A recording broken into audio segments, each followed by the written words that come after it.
Alors, que ce soit le désordre aujourd'hui, je crois que c'est pas niable. Désordre des monnaies, désordre des cours des matières premières, désordre des marchés boursiers et désordre maintenant de l'économie réelle. Donc, l'urgence de définir un nouvel ordre, c'est quoi? C'est pas un ordre au sens militaire international, c'est un ordre au sens monétaire d'abord. Cette crise marquera sans doute pour l'histoire le commencement véritable du XXIe siècle. Le moment où tout le monde aura compris qu'il était temps de changer, temps de donner un nouveau visage à la mondialisation, temps de construire un nouvel ordre mondial. Alors jamais la nécessité d'un nouvel ordre international n'a paru aussi nécessaire. Des sourires et des poignées de main qui en disent long. Hier soir à Londres, les dirigeants du G20 estiment avoir trouvé un accord historique. Un nouvel ordre mondial émerge et avec lui, nous entrons dans une nouvelle ère de coopération internationale. Mais en même temps, ne nions pas que nous avons besoin d'une gouvernance mondiale.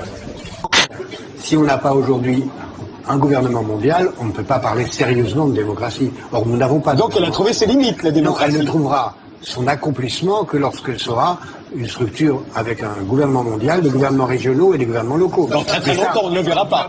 Je n'en sais rien, mais le gouvernement mondial, il est là. Simplement, pour ce qui concerne la gouvernance mondiale, ce sera du moyen terme, c'est-à-dire 4 à 5 ans. S'il y avait une chose que je voudrais voir apparaître en 2025, c'est la chose politiquement la plus incorrecte à dire, c'est un gouvernement mondial. Aux États-Unis, à l'Europe, à l'ensemble des pays de la planète, de se doter d'une gouvernance mondiale dont nous voyons aujourd'hui qu'elle est essentielle pour résoudre les grands problèmes d'environnement, et Barack Obama est engagé sur ces questions d'environnement, il veut signer le protocole de Kyoto, eh bien nous avons besoin de cette gouvernance mondiale. European tour.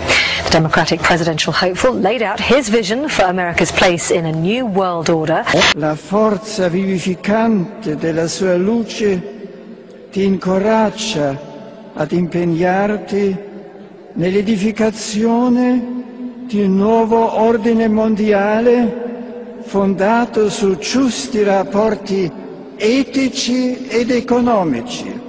Je crois que c'est l'un des Rothschild qui a dit un jour: celui qui contrôle la monnaie d'une nation contrôle la nation.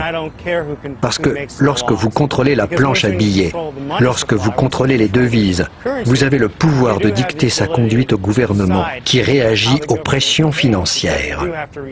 So the ultimate goal that these people have in mind is the goal to create a one world government run by the banking industry, run by the bankers. And they're doing it in sections. The European currency, the euro, and the European Constitution is one part of it. Now they're trying to do it in America with the North American Union, right? And they want to create a new currency called the Amero, right? And the whole agenda is to create a one world government where everybody has an RFID chip implanted in them. All money is to be in those chips, right? There'll be no more cash. And this is given me straight from Rockefeller himself. This is what they want to accomplish. And all money will be in your chips. Anytime you have money in your chip, they can take out whatever they want to take out whenever they want to. And if you're like me or you, and you're protesting what they're doing, they can just turn off your chip. And you have nothing. You can't buy food. You can't do anything. It's total control of the people. Parce que sur les objets, on connaît, mais sur les organismes vivants, que ce soit les animaux ou les êtres humains, qui pourront avoir une puce électronique implantée dans le corps. Mais avant de parler de l'implantation des organismes vivants, il faut regarder tout ce qui va se passer aussi sur les moyens de paiement et sur la surveillance même dans la vie quotidienne de nos enfants ou de nos petits-enfants. We have before us the opportunity to forge for ourselves and for future generations a new world order. A world where the rule of law, not the law of the jungle, governs the conduct of nations. When we are successful, and we will be, we have a real chance at this new world order, an order in which a credible United Nations can use its peacekeeping role to fulfill the promise and vision of the UN's founders. Le nouvel ordre mondial se tient d'ici aux Nations Unies. C'est un gouvernement mondial. Ein Volk, ein Reich, ein Führer, soit un peuple, une patrie, un chef. C'est par ces mots que Rudolf Hess a annoncé Adolf Hitler. C'est le rêve d'Hitler devenu réalité, c'est un cauchemar. C'est la pierre tombale de la souveraineté des nations. Ce bâtiment n'aurait jamais pu voir le jour sans l'aide de la Première et de la Seconde Guerre mondiale.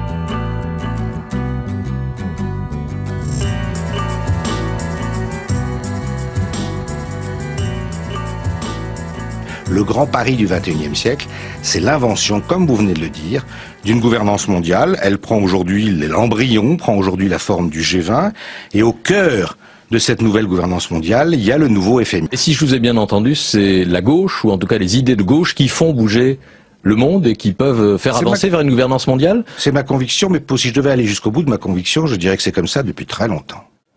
Thierry Bolton? Oui. C'est une idée de droite, la gouvernance mondiale. Vous trouvez? C'est très bizarre. Pourquoi c'est une idée de droite alors? Parce que c'est en fait c'est un espèce de pouvoir quand même énorme où l'individu et les nations n'ont plus donc les nations qui élisent leurs dirigeants n'ont plus grand chose à dire.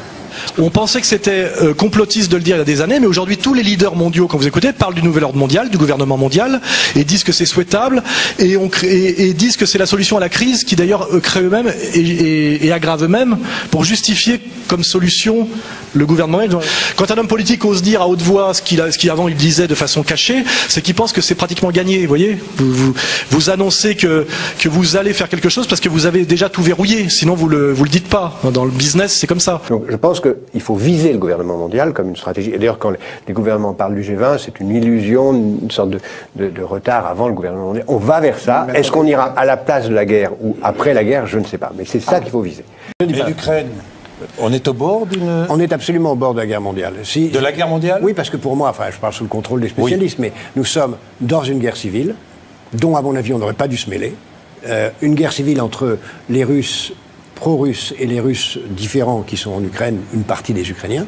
Et cette guerre civile peut, si on s'y laisse entraîner, conduire à une guerre mondiale. Absolument. Même si on peut imaginer, rêver d'un Jérusalem devenant capitale de la planète, qui sera un jour unifié autour d'un gouvernement mondial. C'est un joli lieu pour un gouvernement mondial. Et je peux vous dire une troisième chose. On ira ensemble vers ce nouvel ordre mondial. Et personne, je dis bien, personne ne pourra s'y opposer. Et le doute grandira si les Français ont le sentiment qu'on leur cache quelque chose.